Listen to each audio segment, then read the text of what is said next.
The climactic moment of the pilgrimage came when we walked across the Edmund Pettis Bridge in Selma, Alabama. Walking in the footsteps of those who walked across that bridge in what was known as Bloody Sunday, March 7th, 1965. And in the process, they turned a bridge on U.S. Route 80 across the Alabama River, named after a former Confederate general and Grand Dragon of the Ku Klux Klan, into a National Historic Landmark. Few symbols illustrate the peril and the promise of this nation better than that bridge, or animate the heart and soul of this country more clearly and courageously than the people who walked across it that Sunday. President Lyndon Johnson knew at the time. He knew it when, in a speech to the joint session of Congress 8 days later, he said, "At times, history and fate meet in a single moment, in a single place, to shape a turning point in our unending search for freedom." So it was at Lexington and Concord, and so it was a century ago at Appomattox, and so it is now in Selma, Alabama. These days, maybe more than ever, we need to know and remember the importance of Selma and that bridge. It's historic, in part because the federal government said it was, and helped make it so with the passage of the Voting Rights Act. It's consequential because the images and the words of the free press showed the world it was. Significant because it illuminated the alliance between such people as Dr. King and the President of the United States.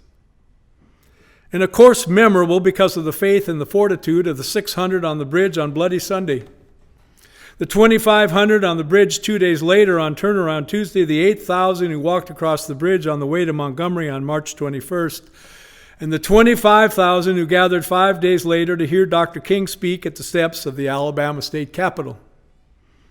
In the end, what we seek, he said,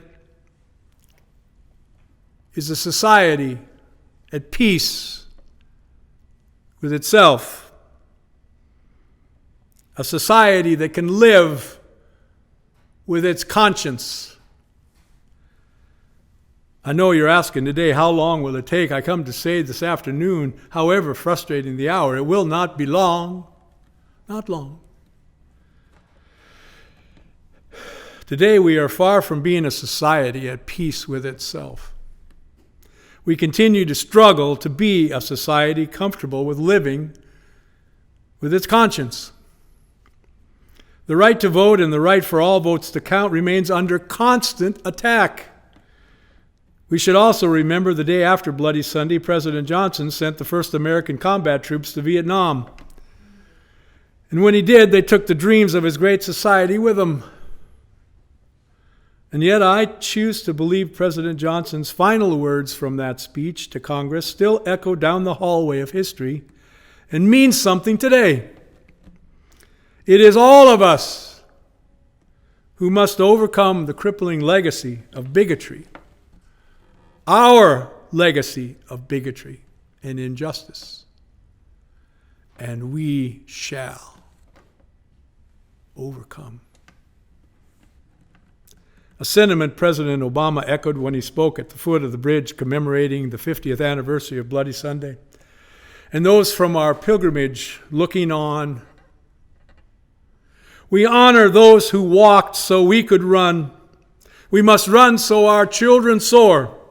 And we will not grow weary, for we believe in the power of an awesome God. And we believe in this country's sacred promise. May He bless those warriors no longer with us.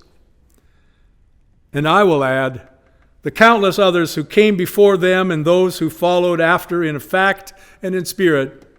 So many others over so many years who inspire us today, because when it came to them, when they came to it, whatever it was, they crossed the bridge.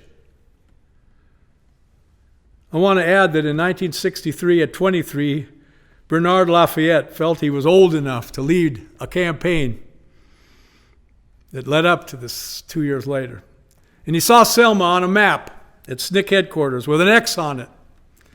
and he was told no one wanted to go there. The whites were too mean, the blacks too scared.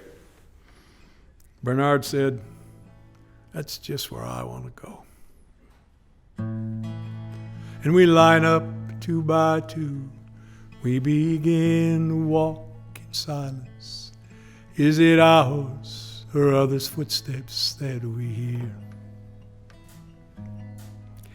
We are not joining in the chorus of all those who've come before us and all those who one day will appear. We cross that bridge and form a circle on the other side. Arm in arm sing, we shall overcome and realize. Celebrate, commemorate, and most of all we're consecrating those who crossed the bridge before and all they sacrificed.